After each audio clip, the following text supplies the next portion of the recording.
Hey everybody, once again to the next episode of the Sonar PC podcast / vlog with Rob Adamus on YouTube and my website, www.sonarpcpodcast.com.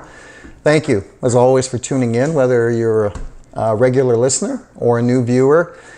I always say the same thing. I'm very humbled that you have tuned in, and hopefully the content that I'm putting out is something that you're going to share with people, because really that's the essence of this show. The show is not about me at all. I'm just the presenter in all of this. And I came across a story that I felt needed to be spoken about fully. And because mainstream media, of course, as we know, tends not to talk about the subjects in full at all, or they lie about it. And in this case, this is one of those stories that will remain hidden until you tend to look at alternative news websites, whether that be something like naturalnews.com or infowars.com or the epictimes.com. A lot of, quote, alternative news websites. You've got to go through these things and you've got to decipher what's real and what isn't real. So what I found here, this is definitely very, very real. So anyway, in regards to this story, Elon Musk, who I'm sure many of you know through Tesla, very knowledgeable, tech-oriented individual whom I met some years ago, he surprised his colleagues this week by making an unplanned announcement at a presentation by his secretive neurotechnology company, Neuralink. And what happened was, Neuralink showed up in 2016, and its goal was to create a chip that could enable a brain-computer interface. And according to Musk, the company has already had some success, but with monkeys. So, during the 90-minute event, Musk and various senior staffers presented the company's ambition to design a chip capable of being implanted in the human brain that could receive and transmit signals to the organ. Okay, now for those of you who've heard, read, been in tune to Revelation, the last chapter of the Bible, which I did spend some months on some years ago studying, you'll find the number 666, which has been attributed to the Antichrist. If you're looking at things very closely in end times prophecy, that is exactly what this particular invention is talking about, as that number. So, now, the near-term goal, as they put it, would be to treat various serious brain disorders such as Alzheimer's and Parkinson's, although ultimately Musk's ambition is to achieve, quote, a symbiosis with artificial intelligence. Now, there's those two words again, that he himself made a claim is extremely dangerous, yet here he is on a complete about-face with it. So, the current design takes the form of a chip implanted behind the ear. So that's something you want? I wouldn't. Connected to electrode threads about 1/4 the width of a human hair, threaded into the brain where they can stimulate the neurons or nerve cells. No, not a good idea. Now, responding to a question about whether the company had conducted any animal testing, Musk replied that it had carried out tests on rats and monkeys, adding the results have been very positive. That's vague. Okay. So, it was interesting. Now, I want you guys to go to these links that are out there. Okay, they're not hard to find. They're out there. Now, it's interesting that someone who's becoming an acquaintance of mine in the last couple of months is Leo Zagami, who I'm sure many of you know, has written many books about the Confessions of Illuminati series. And his latest one is entitled Volume 6.66, The Age of Cyber, Satan, Artificial Intelligence, and Robotics, which he published this February, and I have that copy. It's a wonderful book. And Leo's family background runs through the Illuminati hundreds and hundreds of years. So he speaks very closely to this kind of information and is an extremely credible source of info. So, in Leo's latest book, he speaks of Elon Musk. Now, back in 2016, Elon was ranked as the 21st on the Forbes list of the world's most powerful people. It's been one of the first to raise the specter of the, as he quotes it, digital devil taking over the world and humans being left behind. And he fears that AI will exceed biological intelligence by such a margin that we will all need to think about an AI-infused human. Okay, that's extremely dangerous. This transformation will start with the implanting of the microchip, the infamous, quote, mark of the beast. Now, a few months later, Elon, who initially seemed to draw attention to AI's potential harm against humans, has suddenly changed his tune and wants to insert Bluetooth-enabled implants into our brains, claiming such devices could enable telepathy and repair motor function in people with injuries, something reminiscent of a Hollywood movie. Now, Elon's been a consultant on Hollywood movies, so this is nothing new. Now, this will be done through Neuralink, and they use the term BMIs, which is just a shortened form of brain-machine interfaces. Okay, so if you hear that acronym, you'll know what that means. Now, the interface of the chip is wireless, so you have no wires poking out of your head. Oh, that's a good thing. He explained that trials on humans could start before the end of 2020. Year out from now? I can tell you right now, that's been going on for a while, but it's going to be fully exposed next year. This is actually showing Elon's true colors and his loyalty to transhumanism, the international philosophical movement created by the dark side of the Illuminati that advocates for the transformation of the human condition by developing and making widely available sophisticated technologies to greatly enhance human intellect and physiology. Okay, that's the cover story. Now, as Leo wrote in volume 6.6.6, the implementation of this project on a global scale could well become the trademark described by St. John in Revelation, which I mentioned earlier. Technology will also be used as a substitute for money and credit cards, which we've been seeing. Slowly happening, but it's coming quicker now. And this is occurring in many countries with so-called smartphones. Those are not smartphones. Those are data gathering machines. Okay, they're actually used to dumb down people. The microwaves emanating from those, that's proven over and over again.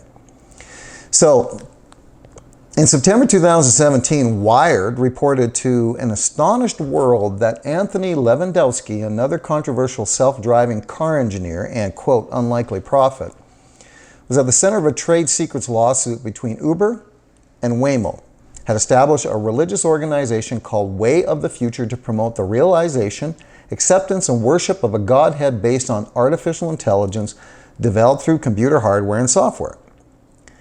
Now, there's a lot of interest by the traditional religious world about this, and I'm speaking specifically of the Vatican on this one. There was a symposium entitled From Awe to Wisdom, Ethics in the Age of Artificial Intelligence, hosted in Rome by the U.S. Embassy at the Holy See in March of this year. Exactly a month after the Vatican workshop, Roboethics, People, Machines, and Health took place at the Pontifical Academy. You see how this is aligning, right? So during the event, two priests engaged in an extensive discussion on AI ethics and warned against a technology arms race and the risk we take when we take machines more human, as people may become increasingly like machines. Yet not a soul in the Vatican has pointed out the influence of the demonic side and the link to, quote, the mark of the beast prophecy mentioned in the Bible. Well, for those of you paying attention, studying, doing the right research in regards to the Vatican and Pope Francis and all that's been going on there and all that's being exposed, not just the sex abuse of children, there's the trafficking of the children and so on. The young girl whose bones right now that were just found, and they're going to do an autopsy to find out if this is the little girl that's missing, whose bones are found on the site of the Vatican. Okay. Hollywood has long been tied into technology, and Star Trek was one of the precursor series of this. And for those of you who do not know, it's long been talked about that Gene Roddenberry, the official founder of the Star Trek phenomenon, was actually a CIA agent. Okay, so you can hum-ha, say no, whatever you want to with that one. You can go into, now, unfortunately, Google the crypt keeper, as I would call them, in terms of how they have fixed their algorithm to take out truthful news. That's going to be a story that we do in full, and you can go to projectveritas.com and see the undercover story that they did on Google and how Google managers actually admitted on undercover cameras, which of course they didn't know was there. And kudos to Project Veritas for their continual efforts in exposing corruption. And Google is front and center of this kind of stuff. So please go to their website. You'll get a rundown of that one too. So anyway, further deep into this whole thing with Elon, but suffice to say, what's happening here is escalating and it's dangerous. So people need to be prepared for this. You, as an individual, your families, your friends, you need to become aware if you're not already aware. And what am I asking you to do? I say this with every show. Take the information, share it, share factual evidence. I get the question every single day and I see it on social media every single day. The lack of faith. That's the biggest thing in all of this. Of course, leading up to Canada's October federal election and the absolute smear campaign that's going on, specifically to Andrew Scheer via the Liberal Party and George Soros, who, as we know, put at least $10 million into Facebook's coffers last year in order to get ready for the smear campaign that was inevitably going to happen against Andrew Scheer and the Conservative Party. And I'm seeing that in full overdrive right now. And people sounding like they're jumping from the Conservative ship because they have no loyalty. They have no actual intelligence to see past the surface BS of all of this. And it sickens me, the lack of faith. This country, Canada, that I love with all my heart, and the citizens of this country that I love with all my heart, I'm sickened by your lack. The only time you seem to rise up is in December with the World Junior Hockey Tournament. We're not spectators here. If you want to be a spectator, get the hell out of the country. And if I piss some people off, guess what? You've offended me and I'm pissed off. And there's very few leaders ever in any country with any topic. And if I'm supposed to be a leader in this battle and a war in taking Canada back as a country into the hands of the citizens, then I will be a leader in that effort. And if you just want to be a sheeple and do nothing, get out of my way, I will trample you. Getting to Justin Trudeau and the Liberal Party to get them out of here to never be seen again. So as much as I am a jovial, fun-loving guy in my normal day, with this particular subject, with things like AI and what Elon is doing, and you can call it the number of the beast, it may or may not be, but certainly information is out there that certainly aligns with the potential of that. Leo writes about it. Leo is as credible as there is of a news source out there. Get away from your TVs. Get away from mainstream media. Get evidence out and sit down with people one-on-one. Because I gave a friend the other day, I think, a little bit of simple advice. And I think probably many of you were taught this same little game. And the question around this game was, would you rather take $100,000 from me today, or would you have me double a penny every day for 30 days and then I'll pay you out at 30 days? Which one do you want?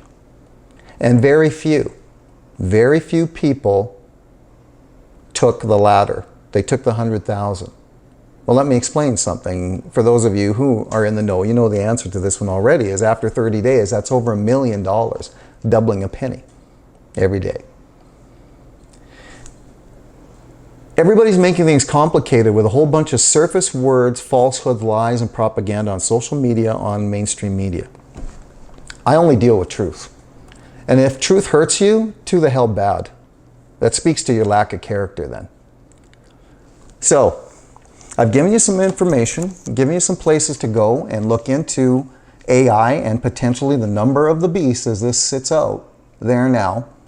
This is a big topic, and it will become more and more exposed shortly. So, that said, I leave all that with you. Do your own research. Please, if you haven't gone and liked and subscribed to my YouTube channel, So Not PC Podcast with Rob Adamus, please, I ask you that you do. Of course, you doing so is not for me specifically. It's all about the information. I keep saying this. This show is only about the information for you, the audience, to get awakened and pass that information on and share it with those who are not awake yet. We have 3 months leading up to the Canada's federal election. This is in the hands of you. Not in the hands of Andrew Scheer, Jagmeet Singh, Max Bernier, or anybody else. Politics for thousands of years has been a game. Telling you what you want to hear and then not doing it. You don't think I've been jaded by this? Damn rights. But I see past all the surface BS that Max Bernier, Trudeau is attempting now to buy off people. The rigged voting that will happen in October. You folks need to get with the program. See past all that. Go with your hearts, go with your gut, and go with the information. Get past this surface stuff. Okay? I'm humbled that you tuned in. Now, if I never see you again, I wish you well. And you know what? Like I said, if I offend anybody in what I'm saying, I'm sorry that you're offended. But if truth offends you, that's too bad. You know what? Sometimes truth hurts. But it needs to get you to the next step, and that's what this process is all about. So as I end off every episode, thank you again for being here. God be with you and your family in all things. And good night.